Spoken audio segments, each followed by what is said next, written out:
Navigating the aftermath of a breakup is one of the most universally challenging and painful human experiences. When a relationship ends, it often feels as though the ground beneath your feet has completely given way. The future you meticulously envisioned, the daily routines you built together, and the deep emotional investments you made are suddenly swept away, leaving a profound and echoing void in your life. It is entirely natural to feel lost, devastated, and completely overwhelmed. However, the way you choose to handle these immediate aftermath moments will determine how quickly and healthily you recover. If you want to heal, rebuild, and eventually thrive, there are specific actions you must avoid and crucial steps you need to take instead. Here is a detailed guide on what not to do and what you should do immediately following a breakup. 1. Do not run into another relationship. Human beings naturally hate sitting with emotional pain. Our immediate primal instinct is to find a distraction to numb the ache. Enter the rebound relationship. It is incredibly tempting to jump right back into the dating pool, to prove to yourself, and perhaps to your ex, that you are still desirable and worthy of love. But you must resist this urge. Do not try to use a new relationship to forget an old one. A romantic relationship is not a temporary smartphone application that you can simply download and install just to help you forget your ex. Think about the unfairness of that dynamic. After you finally forget your ex, what happens to the person you used as a distraction? What happens to that installed app? You end up breaking someone else's heart because you were trying to bandage your own. Do not let the heavy fog of mourning confuse you into thinking you are ready for new love. When you rush into a rebound, you carry all the unresolved baggage, insecurities, and trauma from your past relationship directly into the new one.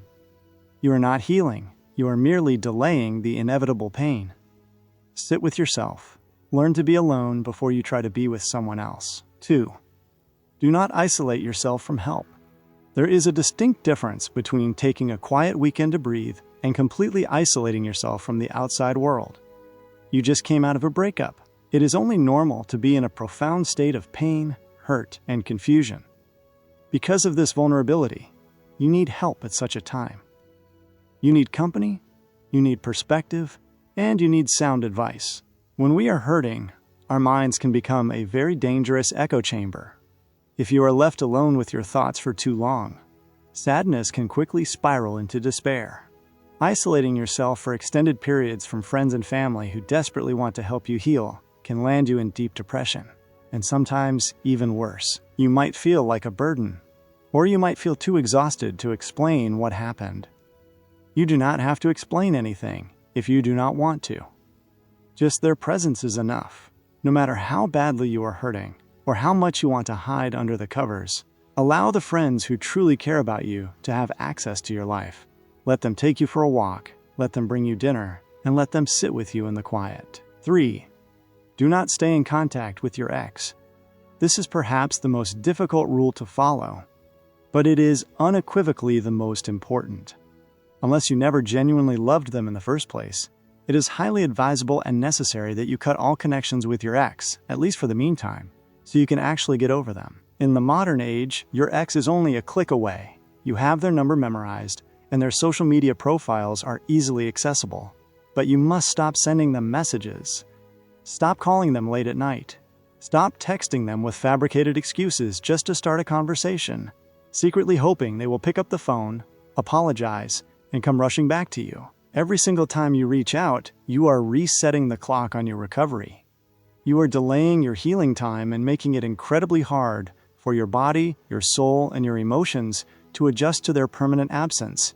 The dopamine rush of seeing their name pop up on your screen is followed immediately by a crashing wave of anxiety. Some people are still obsessing over an ex that left them 4 long years ago. They are going through their social media pages every single day, analyzing every photo, stalking their new friends, and wondering what they are doing. You will never heal this way. Block their number. Unfollow their accounts. Give your nervous system the absolute silence it needs to reset. 4. Do not attempt to end it all. In the darkest moments immediately following a breakup, the pain can feel entirely insurmountable. It can feel as though the sun will never rise again, and the thought of living without this person seems impossible to bear. But hear this clearly. Suicide is never the answer. A breakup is a temporary season of pain.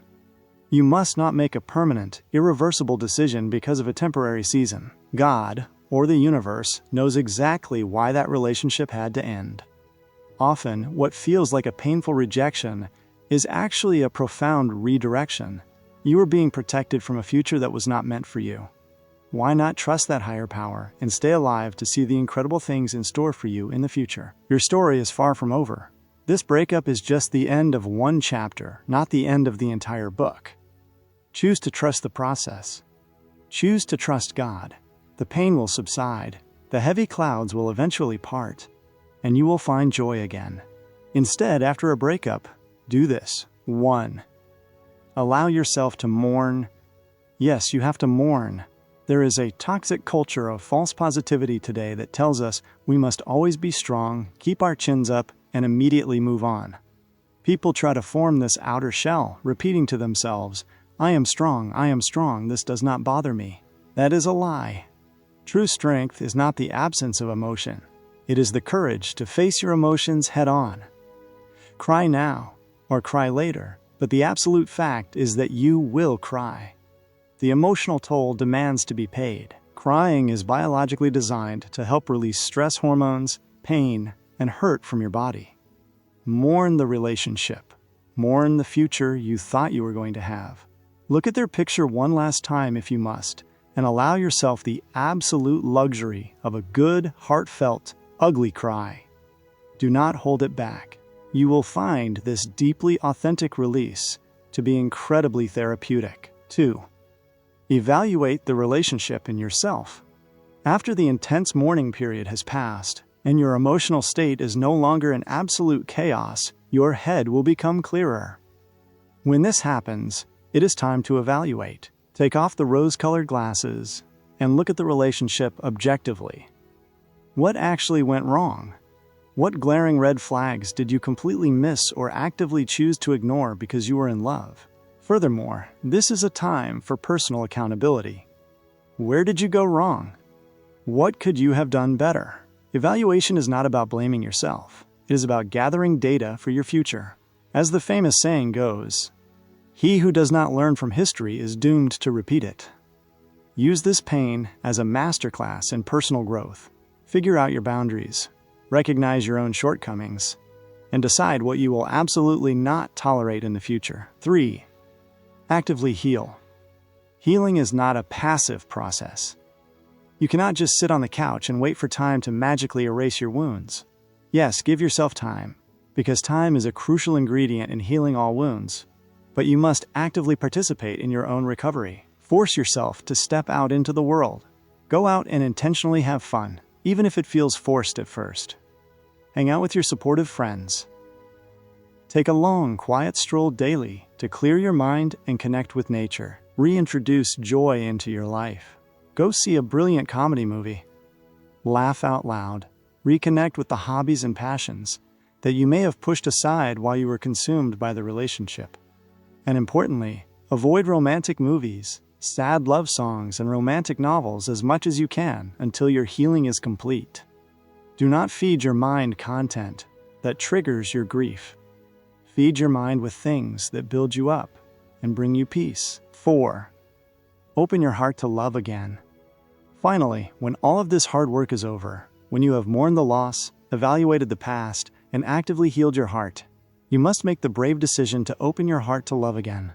A bad breakup can easily make you bitter. It can tempt you to make sweeping, cynical generalizations. But all men are not scum, and all women are not heartbreakers. Do not let one bad experience, or even a string of bad experiences, close you off from one of the greatest joys of human existence. Try to love again, but do so intelligently this time. Bring the lessons you learned from your evaluation phase into your next relationship. Keep your eyes open for red flags. Communicate your boundaries clearly from day one. If you have loved before and lost, I bring you incredibly good news. The capacity to love is still inside you. Do not give up on love just because the wrong person could not handle yours.